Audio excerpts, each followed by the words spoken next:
So soil to space ನಿಮ್ಮ ಕನಸು ಬೇಕಾಗುತ್ತೆ, ಖಂಡಿತವಾಗಿ ಬೇಕಾಗುತ್ತೆ.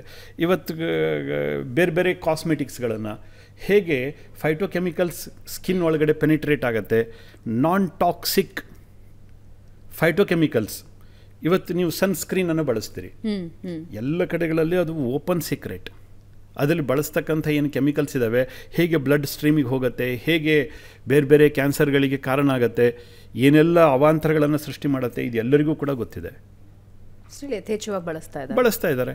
ಇವತ್ತು ಹೇರ್ ಕೇರಿಗೆ ಬಳಸ್ತಕ್ಕಂಥದ್ದು, ಲಿಪ್ಸ್ಟಿಕ್ಕಿಗೆ ಬಳಸ್ತಕ್ಕಂಥದ್ದು, without chemical you cannot think anything. It is totally occupied. ಆ ಒಂದು ಕಬಂಧ ಬಾಹುಗಳಲ್ಲಿ ನಾವು ಸಿಕ್ಕಾಕೊಂಡ್ಬಿಟ್ಟಿದ್ವಿ, ರಾಸಾಯನಿಕಗಳ ಕಬಂಧ ಬಾಹುಗಳಲ್ಲಿ ನಾವು ಸಿಕ್ಕಾಕೊಂಡ್ಬಿಟ್ಟಿದ್ವಿ. ಇದರಿಂದ ಹೊರಗಡೆ ತರಬೇಕಾದ್ರೆ ಗ್ರೀನ್ ಸೈನ್ಸ್, ಗ್ರೀನ್ ಅಪ್ರೋಚ್. ಇದಕ್ಕೆ ಶಕ್ತಿ ಬರಬೇಕು ಅಂತಂದರೆ ನ್ಯಾನೋ ಸೈನ್ಸೇ ಬೇಕು, ಇದಕ್ಕೆ ಬೇರೆ ದಾರಿ ಇಲ್ಲ. So future is nano science. Future is nano science. Nano ಇಂಕ್ಗಳು ಬೇಕು, ನ್ಯಾನೋ ಪೇಪರ್ಗಳು ಬೇಕು, ನಾಳೆ ಹೇರ್ ಕಲರ್ಗಳು ನ್ಯಾನೋ ಬೇಕು, ಇವತ್ತು ಟೆಕ್ಸ್ಟೈಲ್ ನ್ಯಾನೋ ಬೇಕು. ನಿಮಗೆ ಬೇಕಾಗಿರತಕ್ಕಂಥ food as a medicine. It is not a slogan, it is the reality ನಾವು. ನನಗೆ ಔಷಧಿ ತಗೋಬೇಕು ಅಂತಂದರೆ ಏನೋ ಒಂದು ರೀತಿ ಮುಜುಗರ. ನಾನು ಔಷಧಿ ತಗೋಬೇಕಾ? ಕೀಳರಿಮೆ, ಇನ್ಫೀರಿಯಾರಿಟಿ. ನನಗೆ ಔಷಧಿ ತಗೊಳ್ಳೋ ಪರಿಸ್ಥಿತಿ ಬಂದ್ಬಿಡ್ತಾ? ಅದೇ ನನಗೆ ಫುಡ್, ನಾನು ತಿನ್ನೋ ಚಪಾತಿ, ನಾನು ತಿನ್ನೋ ಇಡ್ಲಿ, ನಾನು ತಿನ್ನೋ ದೋಸೆ, ನಾನು ತಿನ್ನೋ ಐಸ್ ಕ್ರೀಮ್, ನಾನು ತಿನ್ನೋ ಚಾಕ್ಲೇಟ್, ನಾನು ಕುಡಿಯೋ ಶರ್ಬತ್, ಇದೇ ಔಷಧಿ ಆದರೆ ಕಲ್ಪನೆ ತುಂಬ ಸುಂದರವಾಗಿದೆ ಅಲ್ವಾ? ಆದರೆ ಹೊರಗಡೆ ಜಗತ್ತಿಗೆ ಇದನ್ನು ಔಷಧಿ ಮಾಡೋದು ಹೇಗೆ? ಅಲ್ಲ, ಇದು ಸುಂದರವಾದ ಕಲ್ಪನೆ, ಅದು ರಿಯಾಲಿಟಿ ಅಲ್ಲ ಅಂತ ಹೊರಗಿನ ಜಗತ್ತು ಹೇಳುತ್ತೆ. ಆದರೆ ಇವತ್ತು ಇದು ರಿಯಾಲಿಟಿ. ನಮ್ಮ ಆಫೀಸಿಗೆ ಬಂದರೆ ನ್ಯಾನೋ ಚಾಕ್ಲೇಟ್ಗಳನ್ನು ತಿನ್ನಿಸ್ತೀವಿ, ನ್ಯಾನೋ ಟೀಯನ್ನು ಕುಡಿಸ್ತೀವಿ, ನ್ಯಾನೋ ಕಾಫಿಯನ್ನು ಕುಡಿಸ್ತೀವಿ, ನ್ಯಾನೋ ಇಡ್ಲಿಯನ್ನು ತಿನ್ನಿಸ್ತೀವಿ. ಬನ್ನಿ, ಫಂಕ್ಷನಲ್ ಫುಡ್ ನೆಕ್ಸ್ಟ್, ಮುಂದಿನ ಫುಡ್ ಕಲ್ಚರ್ ಅದು.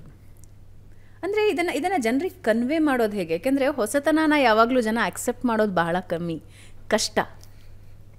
ಸವಾಲಿದೆ, ಇಲ್ಲ ಅಂತ ನಾನು ಹೇಳೋದಿಲ್ಲ.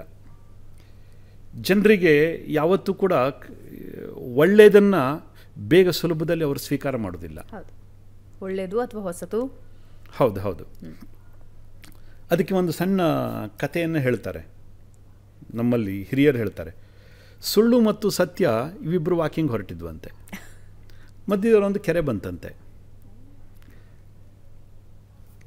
ಖುಷಿಯಾಯಿತು, ಕೆರೆಯನ್ನು ನೋಡಿ ಸುಳ್ಳಿಗೂ ಖುಷಿಯಾಯಿತು, ಸತ್ಯಕ್ಕೂ ಖುಷಿಯಾಯಿತು. ಬಟ್ಟೆಯನ್ನು ಕಳಚಿಟ್ಟು ನೀರಿಗೆ ಬಿದ್ವು, ತುಂಬ ಖುಷಿಯಿಂದ ಈಸಾಡಿದ್ವು. ಅಷ್ಟರ ನಂತರದಲ್ಲಿ ಸುಳ್ಳು ಏನು ಮಾಡ್ತು, ಬೇಗ ಎದ್ದು ಬಂತು ಹೊರಗಡೆ, ಸತ್ಯದ ಬಟ್ಟೆಯನ್ನು ಹಾಕ್ಕೊಂಡು ಹೊರಟೋಗ್ಬಿಡ್ತು. ಅದು ಸತ್ಯಕ್ಕೆ ಬಟ್ಟೆಯೇ ಇಲ್ಲ. ಸುಳ್ಳು ಸತ್ಯದ ಬಟ್ಟೆಯನ್ನು ಹಾಕ್ಕೊಂಡು ಜಗತ್ತಿನಲ್ಲಿ ಓಡಾಡ್ತಾ ಇದೆ. ಜನರಿಗೆ ಮರಳು ಮಾಡ್ತಕ್ಕಂಥ ತುಂಬ ಸುಲಭ, ಅದಕ್ಕೆ ಜನ ನಂಬಿಡ್ತಾರೆ. ಸತ್ಯ ಹೇಳಿದ್ರೆ ಪ್ರಶ್ನೆ ಮಾಡ್ತಾರೆ. ಸೊ ಈ ಸವಾಲಿದೆ. ಬಹುತೇಕ ಸಮಯ ತಗೊಳುತ್ತೆ, ಸಮಯ ಅದಕ್ಕೆ ಉತ್ತರ ಕೊಡುತ್ತೆ ಅಂತ ಭಾವಿಸಿದ್ದೀನಿ.